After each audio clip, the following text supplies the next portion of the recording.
সে আপনার অত্যাচার কমাচ্ছে না। আমি আপনাকে বলি, ওই পুলিশ মন্ত্রীদের হয়তো নির্দেশে অত্যাচার আপনাদের উপরে হচ্ছে। তাহলে আমাদেরকে ভাবতে হবে, নতুন পুলিশ মন্ত্রী আনতে হবে। নতুন পুলিশ মন্ত্রী আনার সময় কবে? 2026 সালে। বাংলায় নতুন পুলিশ মন্ত্রী আনবো তো নাকি আমরা? যারা আনতে চান একটা হাত তুলে দেখান তো।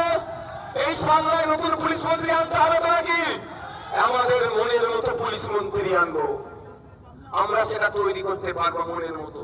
যে পুলিশ মন্ত্রী পুলিশকে সঠিকভাবে কাজ করাবো, পুলিশকে তোলার কাজে রাখবো না, পুলিশকে মাসোহারা তোলার কাজে লাগবো না। পুলিশের কাজ এলাকায় ল অ্যান্ড অর্ডার দেখা, সেটাই সে দেখবে, নির্বিঘ্নে দেখবে। আমার ছেলে ওর ছেলে কোনো কথা হবে না, যে অন্যায় করবে তাকে আইনের মাধ্যমে জব্দ করবে আমার পুলিশ। এই পুলিশ মন্ত্রী আনবো আমরা। এই সিস্টেমটা পরিবর্তন করতে হবে।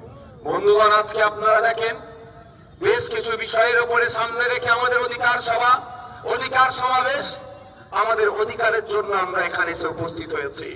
আমরা অধিকার থেকে বঞ্চিত হচ্ছি, আমরা সেই অধিকার ফিরে পেতে চাইছি। আপনারা জানেন মমতা ব্যানার্জি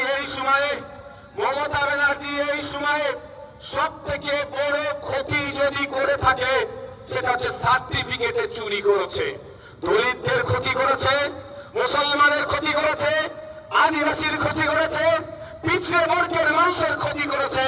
সব থেকে বড় যদি ক্ষতি করে থাকে সেই ক্ষতি করার নাম হচ্ছে সার্টিফিকেটে ক্ষতি করেছে। আপনারা শুনলে অবাক হবেন, পশ্চিম বাংলায় 1 কোটি আদিবাসী নয়, কিন্তু মমতা ব্যানার্জির আমলে 1.5 কোটি সার্টিফিকেট দেওয়া হয়ে গেছে আদিবাসীদেরকে। তাহলে ভাবুন, 50 লক্ষ দুধে পানি মিশানো হয়েছে। যে আদিবাসী নয় সে আদিবাসীদের যে অধিকার সেগুলোকে কাড়ার চেষ্টা করছে। আর এদিকে মমতা ব্যানার্জির আদিবাসী প্রেমে তিনি বিভোর হয়ে যাচ্ছেন। কিন্তু প্রকৃত অর্থে আদিবাসীদেরকে যদি আপনি উন্নয়ন চান, তাহলে আদিবাসীদের শিক্ষায়, চাকরিতে যথাযথ সংরক্ষণের ব্যবস্থাটা করতে হবে। কিন্তু আমরা কি দেখছি, আদিবাসী কোটাতে নন আদিবাসীরা চাকরি করছে।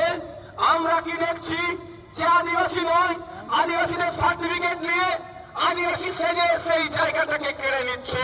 একইভাবে যারা দলিত নয় দলিত সেজে দলিতের কোটাতে তার অধিকার, প্রকৃত দলিতের অধিকারকে কেড়ে নিচ্ছে।